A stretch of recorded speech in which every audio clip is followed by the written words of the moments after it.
como é que eu vou dizer, já estou pensando em palavra em pesquisa, mas enfim, quando a gente tem então essa família que vai indo adiante, a gente vai ter indivíduos que vão ter vão só portar a mutação, que são um dos alélos mutados, ou então que não tem nenhum gene afetado, que a gente tem sempre 2 genes, ou aqueles que têm os 2 afetados, um herdou uma parte da mãe ou do pai, e aí vai, a gente chama de mutação, indivíduo afetado, digamos assim, não é o melhor termo, mas por essa mutação, tá? Lembrando que nem toda mutação gera necessariamente uma doença.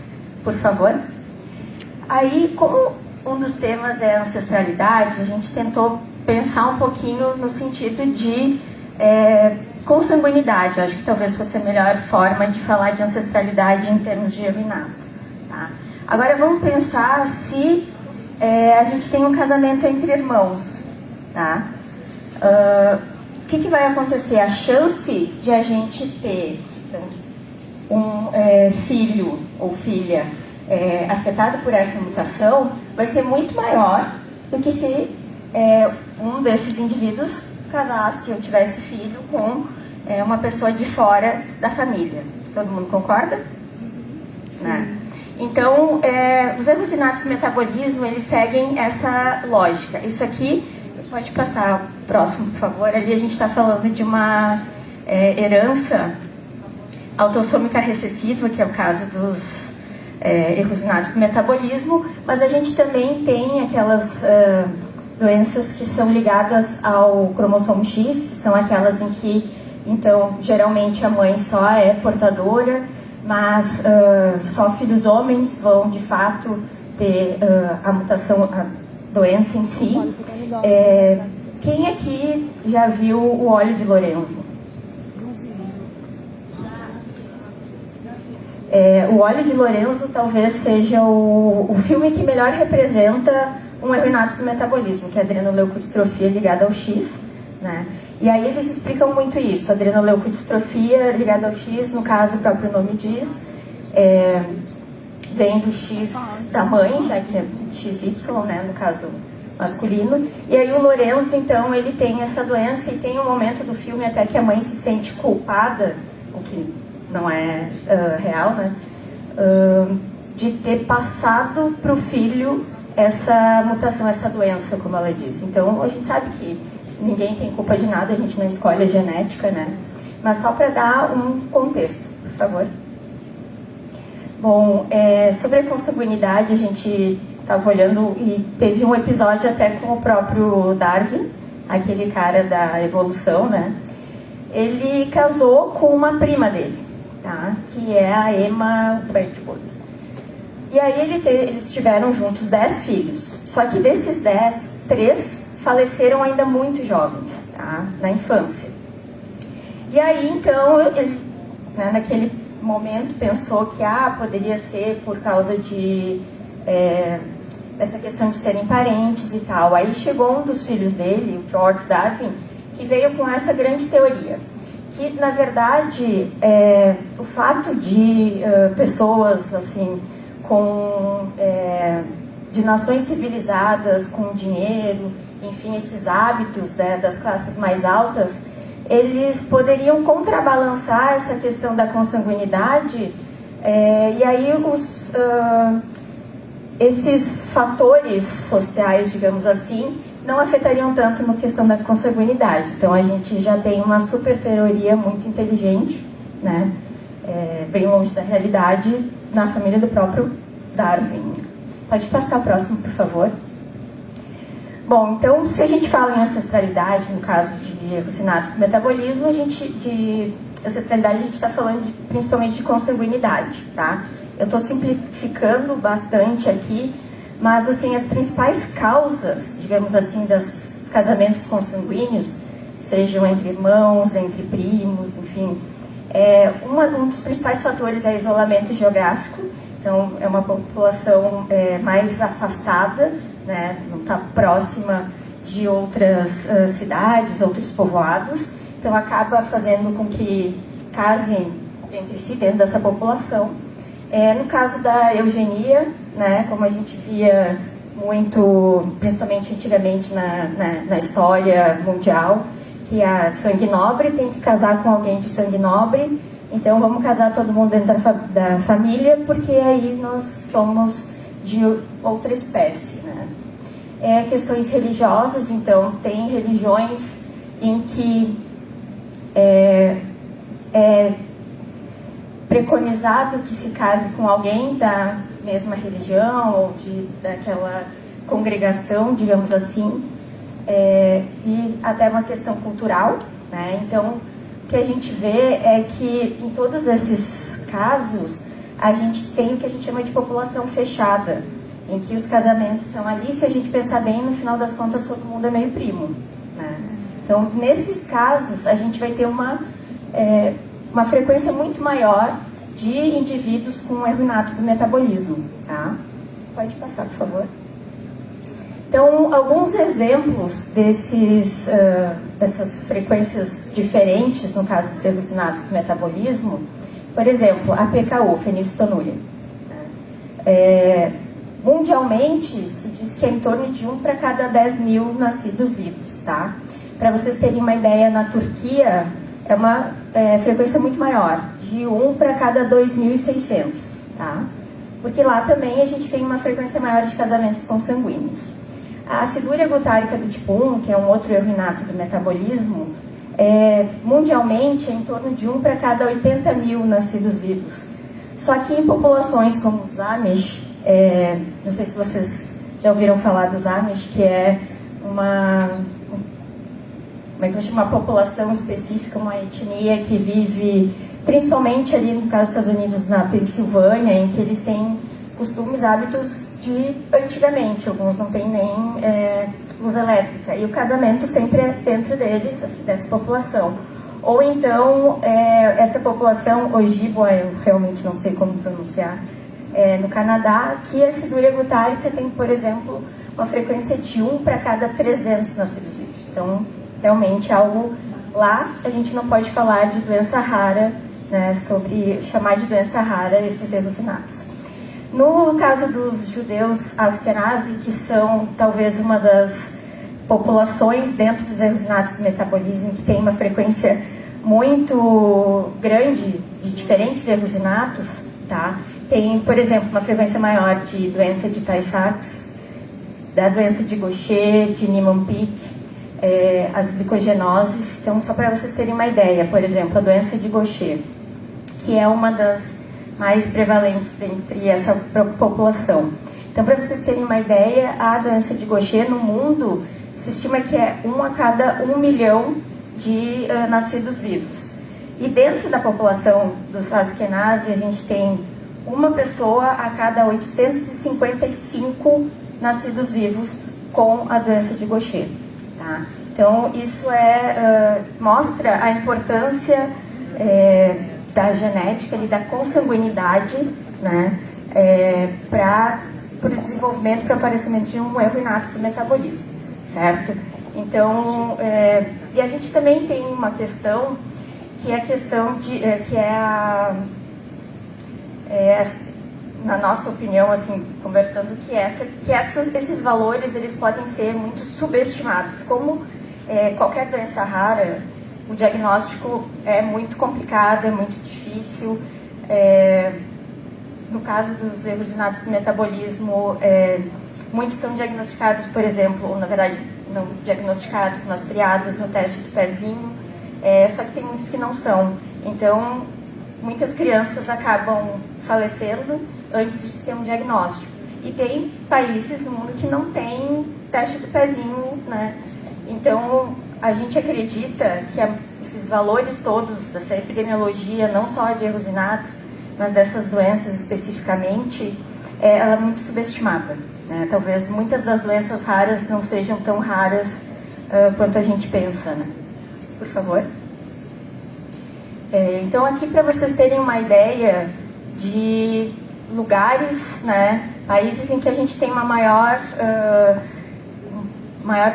presença de casamentos consanguíneos, tá? Então, quanto mais escura a cor ali, maior o número de casamentos consanguíneos. Então, Então vocês vejam que ali no Oriente Médio, na parte mais ao norte da África, são regiões em que a gente tem um número elevado de casamentos consanguíneos.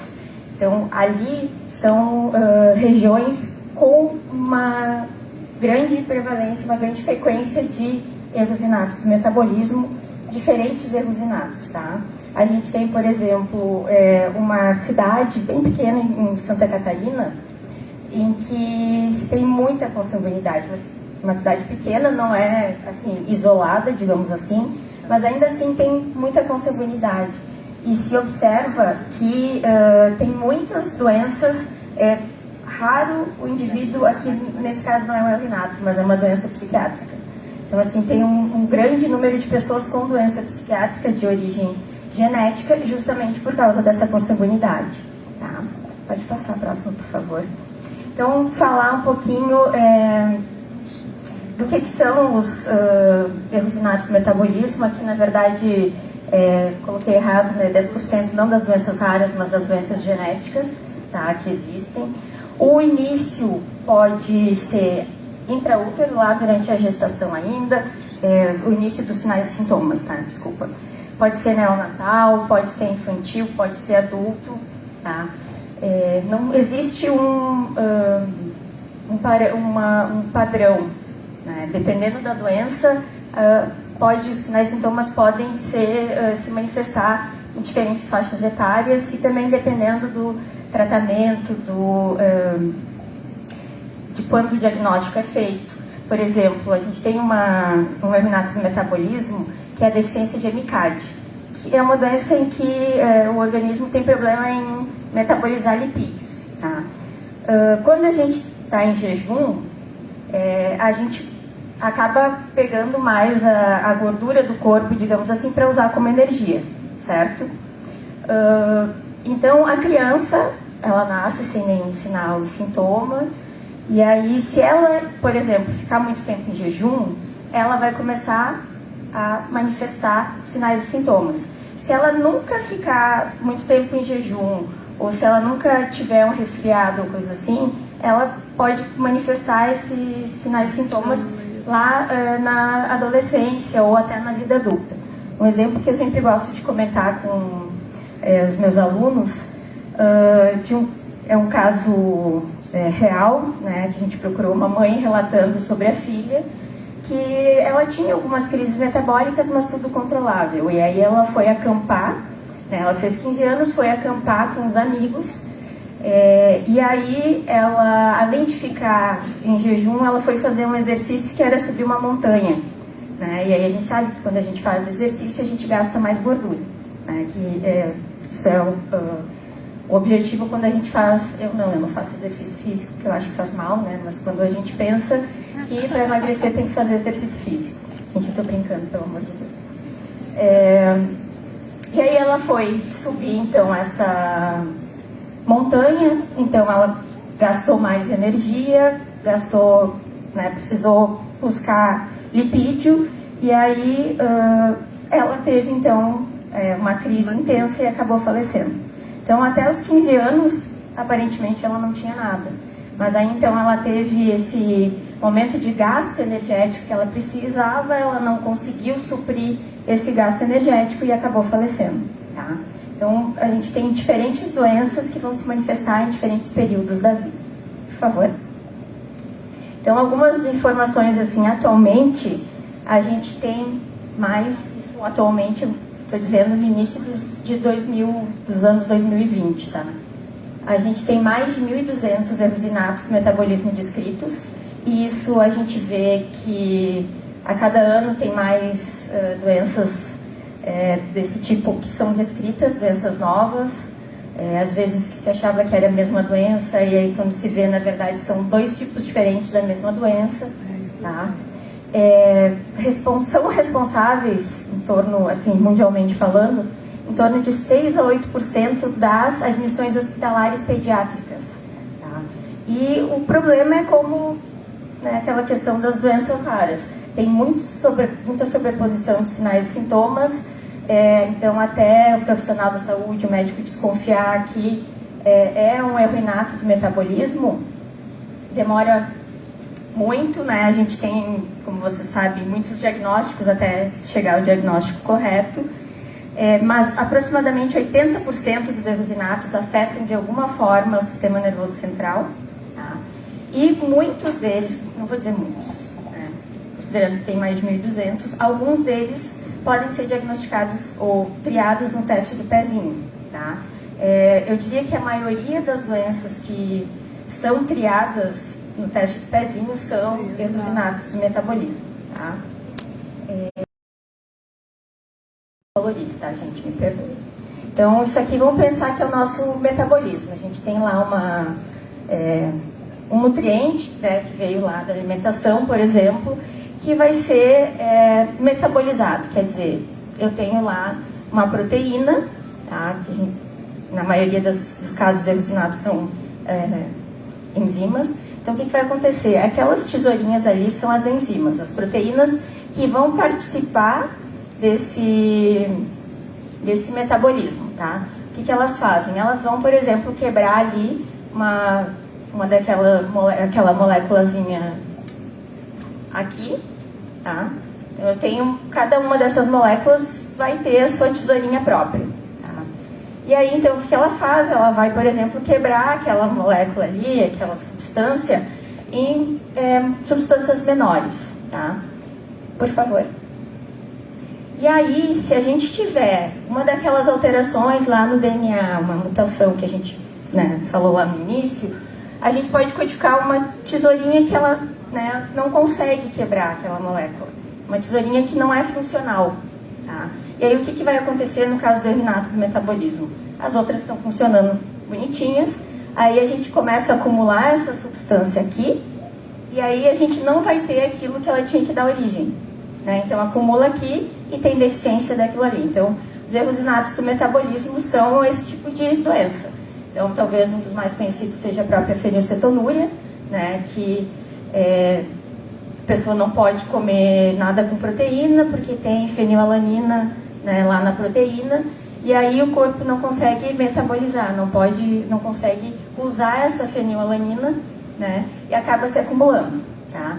E já tem vários estudos mostrando que esse aumento de fenilalanina no sangue e no cérebro é um dos principais, talvez, causadores da maioria dos sinais e sintomas que se tem na PKU, tá? Pode passar adiante, por favor. Então, só para contar uma historinha para vocês, que eu gosto sempre de tentar botar um pouco na prática, assim, falando naquela questão de nobreza, casando só com nobreza, a gente tem várias situações ao longo da história em que a gente tem doenças raras, erros inatos sendo espalhados pelo mundo. Então, por exemplo, a gente tinha a Rainha Vitória ali no século XIX, inicinho do século XX, né? Todo mundo lembra quem era a Rainha Vitória? Lembra não, ninguém estava... Mas já ouviu falar da Rainha Vitória do Reino Unido, né? Ela foi, depois da Elizabeth II, a rainha que mais reinou, enfim. E aí ela teve filhos, e esses filhos foram casando entre si, foram virando família, participando de famílias reais de vários países, como Rússia, Alemanha, Espanha, enfim. Então, o que aconteceu? Ela tinha esse gene do fator de coagulação 9, que é o que causa a hemofilia do tipo A, do tipo B, que eles chamavam de doença real, da realeza, né?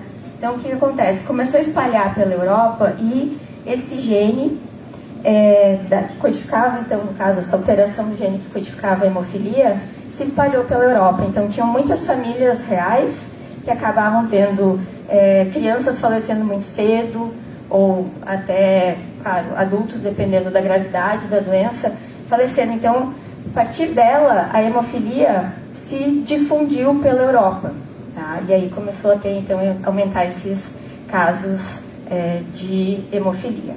Por favor. Bom, agora então, que eu já achei que eu tinha pouco para falar, mas pelo jeito já falei demais, eu vou chamar então meu colega, que vem a ser meu marido também, Gustavo, para comentar um pouquinho sobre o que a gente faz no laboratório. Tá?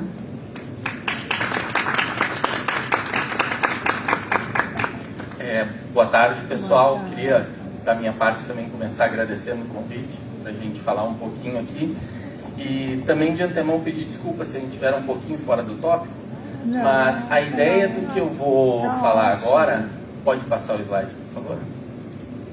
É falar um pouquinho sobre o nosso laboratório, tanto a parte de pesquisa quanto a parte de extensão, que é como a gente procura divulgar um pouquinho mais do que a gente faz e sobre doenças raras para a comunidade. O motivo pelo qual a gente faz isso, a gente é um laboratório que estuda erros inatos do metabolismo, a gente faz isso já desde o período que a gente estava na nossa graduação, e a gente decidiu então partir para um projeto de extensão que trabalhasse ou que divulgasse as doenças raras, muito pelo impacto que o desconhecimento acaba tendo sobre essa doença e sobre as pessoas, né, que vivem com essas doenças e familiares. Então, tem uma pesquisa do IBOP, realizada em 2021, que mostrou que 3 em 10 brasileiros não sabem o que são as doenças raras. E quando perguntados sobre como é que é o tratamento para as doenças raras, também mostraram um grande desconhecimento. E esse desconhecimento, quando a gente trata de doenças raras, é uma coisa extremamente preocupante, porque o desconhecimento ele vem associado a atrasos no diagnóstico e atrasos no tratamento. Pode passar, por favor? Então, pode passar mais um também? Isso. Então, agora nessa segunda parte, eu vou falar um pouquinho o que a gente faz no laboratório, em termos de pesquisa em relação a essas doenças, e no final um pouquinho dos canais que a gente usa para divulgar esse nosso projeto que se chama Vamos Falar sobre Doenças Raras. Então, nosso laboratório é o Laboratório de Erros Inatos do Metabolismo, fica no Instituto de Bioquímica Médica da UFRJ, aqui no Fundão. Pode passar. E, basicamente, o nosso laboratório é um laboratório muito diverso, e a gente fica muito feliz com isso, porque é até interessante que a gente esteja falando num evento de individualidade, singularidade, porque a maneira que a gente acredita que a gente deve abordar essas doenças é com coletividade. Então, a singularidade ela é importante porque a gente precisa entender cada caso como um caso único, mas a maneira de abordar realmente é através de colaboração. Isso é o que a gente tem aprendido trabalhando com essas doenças. Então, a gente tem um laboratório bastante diverso, não tanto em relação ao sexo dos participantes, mas não existe nenhum tipo de preconceito, mas nós temos muito mais mulheres. Hoje temos o único representante do laboratório hoje é o Pedro Henrique aqui, então para me desmentir, né? Mas a gente tem um laboratório bastante diverso, e também em relação a cursos, isso é uma coisa que a gente fica bastante feliz. Então a gente trabalha com estudantes de farmácia, de biologia, de biomedicina, de nutrição, enfermagem, medicina. A gente tem estudantes de diferentes cursos e pós-doutora, né? Nosso laboratório tem pós-doutores, pós-graduandos e estudantes de iniciação científica. Então a gente acredita que essa coletividade ajude muito a gente tentar olhar para essas doenças de uma forma um pouco mais ampla, né? E talvez usando um termo assim um pouco mais provocativo, olhar de uma forma menos egoísta, né, para os problemas que a gente aborda. Pode passar? Então, o que o nosso laboratório estuda? A gente procura estudar a fisiopatologia de erros inatos do metabolismo, de alguns dos erros inatos do metabolismo. A abordagem que a gente utiliza e a gente estuda principalmente doenças que têm acometimento cerebral. Hoje, das doenças que a gente trabalha, a maior parte delas são doenças que têm acometimento cerebral. O percentual de doenças com acometimento cerebral entre os erros inatos do metabolismo é muito grande, mais de 80%. Então, o que a gente tenta entender, imaginando o cérebro como um joguinho de quebra-cabeças, é tentar entender como em cada uma dessas doenças, quais são as peças que não estão encaixadas como poderiam, para a gente tentar descobrir qual é a melhor maneira que a gente pode utilizar para resultar, então, numa melhora de qualidade de vida desses pacientes. Pode passar? Então, algumas das doenças que a gente trabalha no nosso laboratório, a gente estuda a fisiopatologia da fenilcetonúria, a fisiopatologia da galactosemia, a fisiopatologia da epilepsia SLC 13A5 e da acidúria malônica. Algumas doenças, todas elas doenças raras e algumas muito raras. A acidúria malônica, por exemplo, com um pouco mais de 30 casos descritos na literatura em toda a história. A gente acredita que realmente com a expansão dos programas de triagem neonatal a gente deve ter um aumento nesses números. Pode passar. E agora, então, eu queria falar um pouquinho sobre como a gente pesquisa. O que a gente tem feito lá que a gente acredita que pode contribuir para entender melhor essas doenças. Então, quando a gente fala de pesquisa, existem diferentes tipos de pesquisas, né? Mas a gente pode considerar a pesquisa clínica, que utiliza as pessoas que vivem com as doenças, e pesquisas básicas, que procuram entender os mecanismos básicos relacionados à doença, utilizando modelos experimentais. Então, nosso laboratório, ele trabalha principalmente com pesquisa básica. Então, a gente utiliza modelos animais, a gente utiliza modelos de células, em que a gente cresce essas células em ambiente controlado para tentar entender como elas respondem a diferentes situações. A gente tem trabalhos com pesquisas de bioinformática, então utilizando computadores e algoritmos para isso, né? E em alguns casos também a gente tem algumas colaborações com grupos de pesquisa que têm acesso a pacientes, então eventualmente a gente tem alguns trabalhos que utilizam amostras biológicas, né, de pessoas com doenças raras para fazer algumas das coisas que a gente faz no laboratório. Então esses são os principais modelos que a gente pesquisa básica, e depois vou fazer um comentário sobre como a gente acredita que isso pode ajudar também a dar um passinho a mais para a gente entender individualidade no caso das doenças raras. Pode avançar, por favor? Então, assim, eu trouxe algumas fotos de experimentos que a gente realiza no laboratório, e essa primeira mostra uma foto de células do sistema nervoso central que são criadas numa incubadora. Nós retiramos essas células de um animal vivo e aí a gente cria um ambiente para que essas células se mantenham e se reproduzam. E quando a gente olha essas células, é isso aqui que a gente enxerga. Então, a gente vê muitas células espalhadas e células de muitos tipos. Essa é uma técnica muito interessante porque permite que a gente saiba não só como as células respondem, mas como elas interagem umas com as outras no nosso laboratório. Pode passar? Para que a gente consiga ter um maior grau de controle sobre as coisas que estão acontecendo, a gente utiliza ferramentas, e eu peço desculpas para algumas pessoas isso é bem básico, mas a gente tentou trazer mais uma vez uma apresentação bem ampla. A gente utiliza ferramentas que nos permitem identificar tipos celulares específicos. Então, nessa foto aqui, a gente começa a conseguir diferenciar quais são os tipos celulares que tem no sistema nervoso central e como cada um deles responde ao que a gente está trabalhando. Então, nesse caso aqui, tudo que vocês estão vendo em azulzinho significa um núcleo celular. Então, é uma célula que está ali, só que a gente está vendo através de fluorescência. Então, agora a gente não enxerga mais a forma das células. Isso a gente parou de enxergar. A gente está só enxergando coisas que a gente está marcando com fluorescência e nos identificando alvos específicos. Então, o que está marcado de azul aqui são núcleos de células. A gente vê que são diversas células. Alguns desses núcleos estão sem nada em volta. Então, é porque eles não apresentam nenhum desses marcadores que a gente utilizou aqui.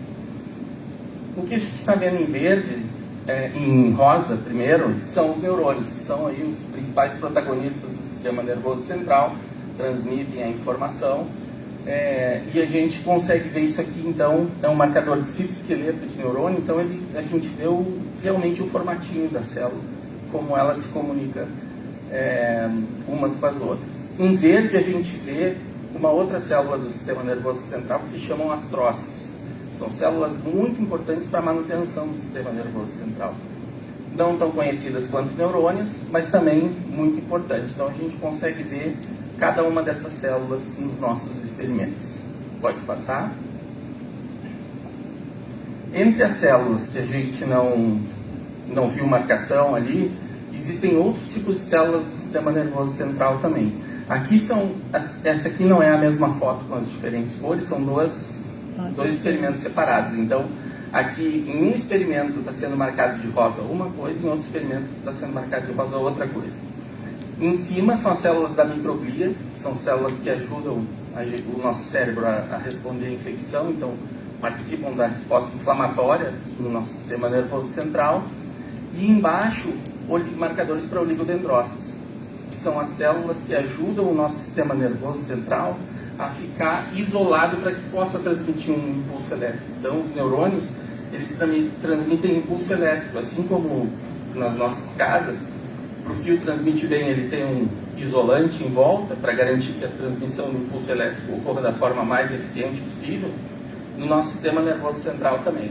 Então, são os oligodendrócitos que ajudam a preparar esse isolamento para a transmissão do impulso nervoso dos neurônios.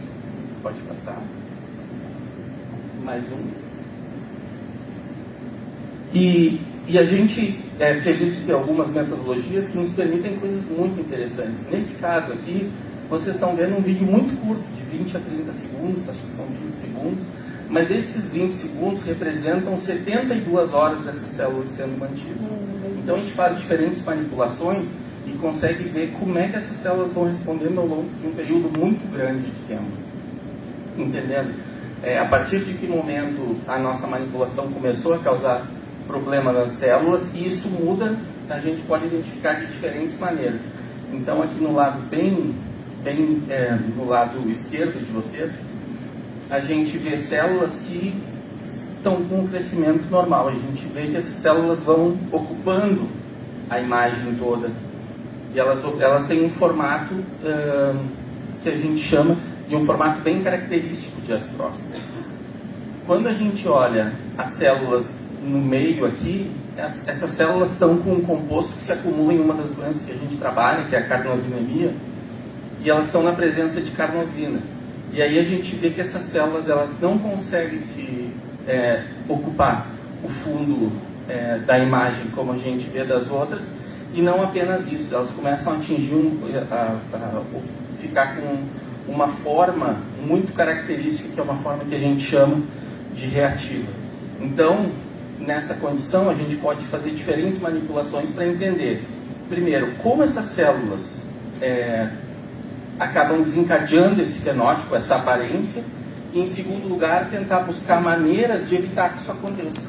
Porque uma vez que a gente consegue evitar que isso aconteça, a gente tem uma esperança de que isso possa servir como um potencial tratamento para as pessoas com carnosinemia. Pode passar.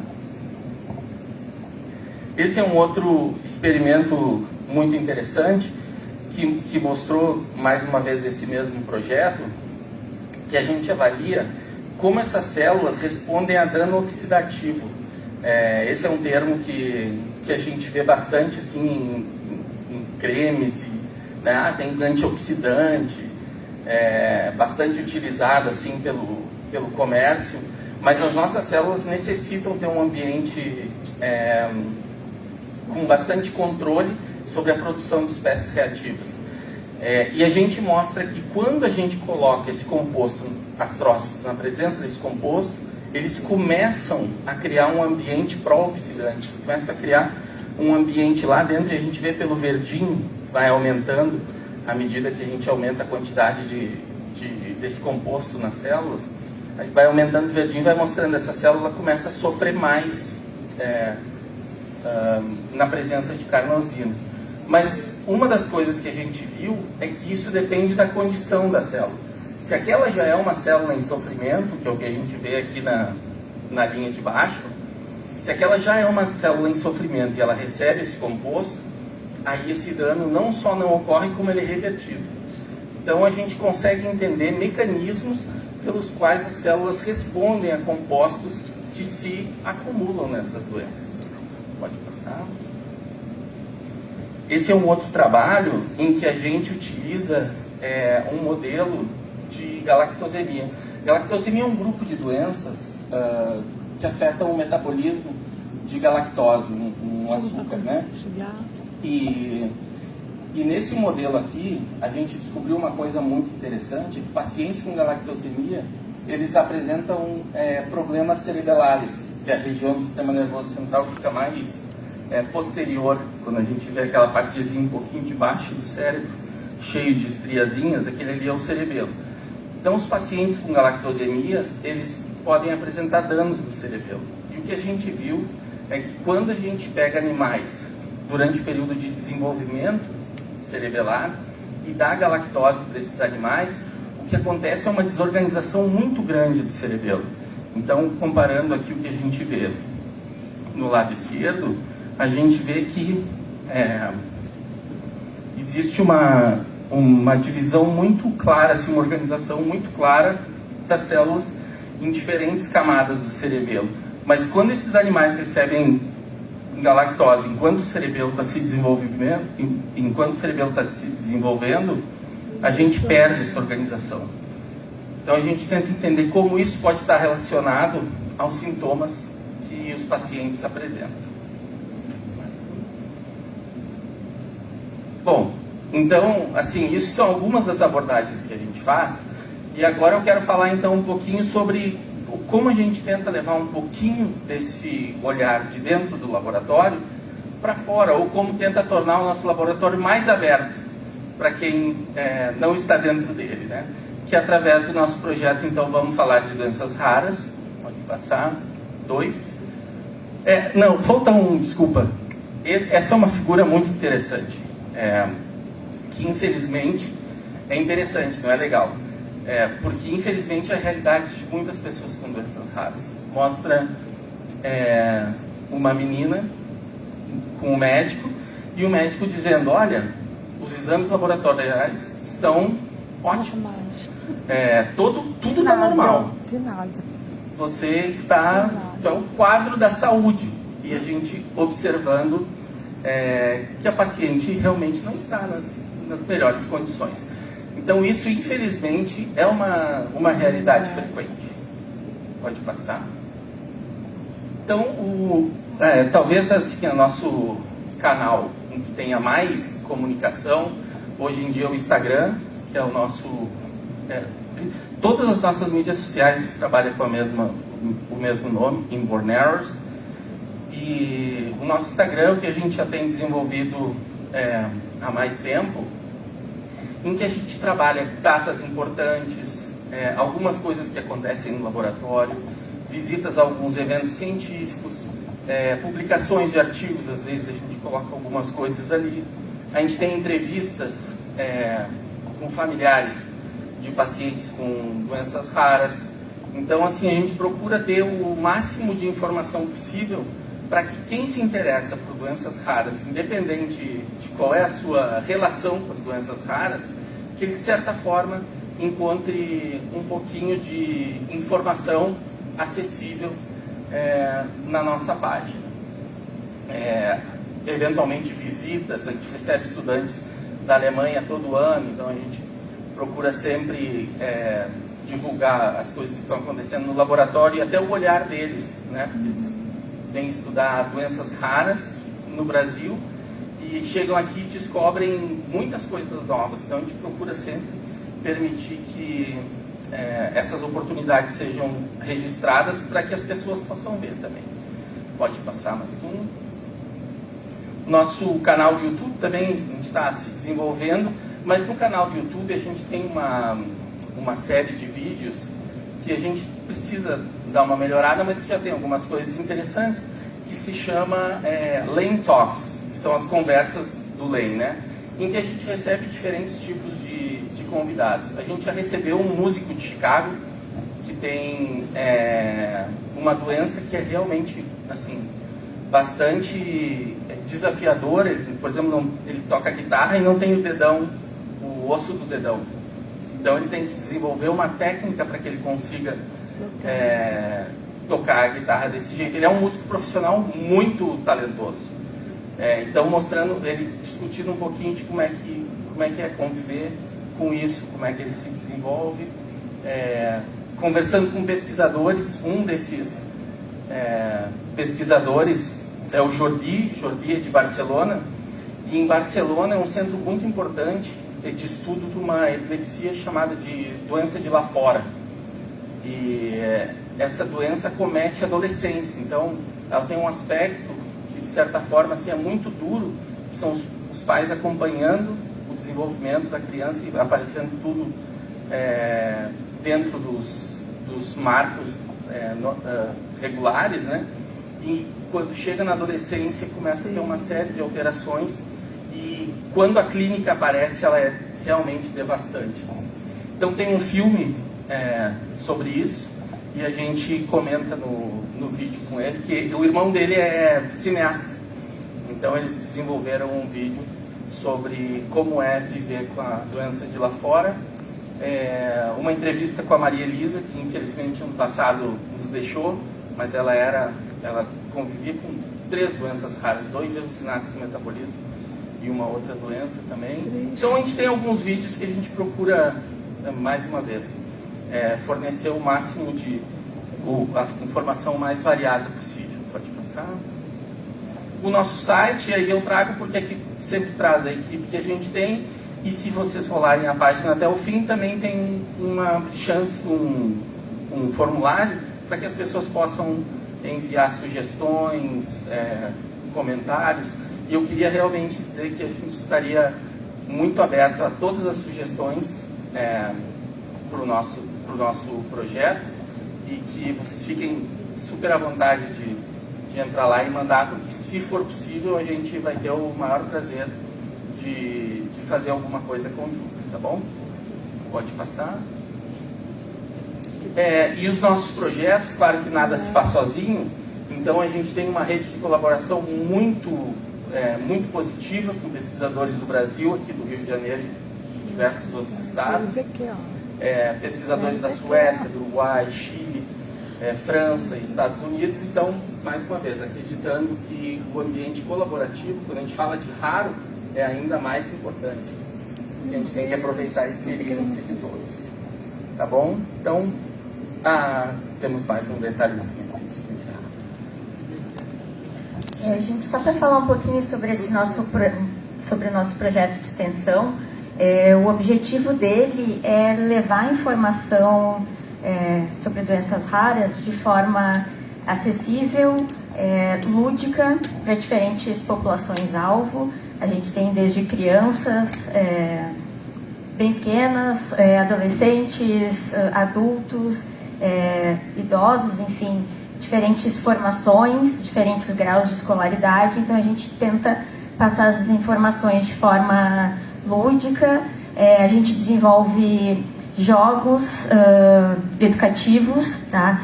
O PH vai passar para vocês um exemplo de material. A gente queria trazer mais, mas não deu tempo de pegar no laboratório, que foi uma cruzadinha que a gente fez sobre algumas características de doenças raras, para a gente, né, dar para o pessoal de graduação, no início da graduação. Então a gente tenta atingir desde pessoal da graduação da área da saúde, que a gente vê que tem um déficit grande de conhecimento de doenças raras, de erros inatos em profissionais da área da saúde também. Mas não só, a gente participa de eventos como tem o Conhecendo a UFRJ, tem o Sábado da Ciência, que acontece no Espaço Ciência Viva. A gente vai a escolas ou traz escolas para conhecer o laboratório, então jogos educativos, folhetos. A gente tem até uma aluna agora que vai defender o trabalho de conclusão de curso dela, que ela desenvolveu um jogo que chama Jogo da Vida Rara, em que ela se baseou no Jogo da Vida, né, aquele jogo que a gente conhece bem. E aí, nesse Jogo da Vida Rara, Então, desde o nascimento até, né, a chegada, a gente chama, porque teoricamente termina o jogo. Então, a criança nasce, se desenvolve, aí chega um momento que ela tem que fazer o teste do pezinho, e aí tem um caminho em que segue, vai tirar uma cartinha e vai dizer se tem algum diagnóstico ou não lá no teste do pezinho. E aí, se tem o diagnóstico, esse jogador, esse participante vai ir por um caminho que a gente chama de caminho raro, e se não tiver o diagnóstico lá na cartinha, vai por um outro caminho em que é um caminho de empatia. Então, na verdade, a pessoa não tem doença rara, mas ela vai descobrir ali no meio que tem um familiar com doença rara, e aí tem que acompanhar. Então, é uma maneira da gente ensinar, principalmente adolescente, nesse jogo especificamente, de o que é uma doença rara, como é que convive. A gente vai falando um pouquinho, as cartinhas lá falam sobre algumas doenças, sobre o teste do pezinho, sobre a importância de associações, quais profissionais da área da saúde atuam, enfim, quais são as cores das doenças raras, enfim, de uma maneira de educar. Mas a gente tem outros jogos, tem outras atividades, materiais, enfim, a gente criou uma disciplina na pós-graduação lá do IBQM, que a gente desenvolveu uma disciplina de erro inato do metabolismo, que fala de erros inatos, mas também um pouquinho de doença rara, e os alunos também têm que desenvolver material de divulgação científica para distribuir para a população de uma forma geral, tá? Tentando um pouquinho, assim, colaborar para disseminar a informação, tá? E aí, então, quem quiser, aqui tem naquele QR Code, tem todas as nossas redes sociais, tá? Tem o nosso site também, o canal do YouTube, quem quiser seguir, e lá a gente tem mais informações, pode ter acesso a mais material, coisas, quem tiver interesse, né? Então, obrigada, gente. A gente agradece muito, esse convite foi muito especial de estar aqui. Espero que a gente tenha passado um pouquinho do que a gente faz no laboratório. Tá? Obrigada. Vai lá, você.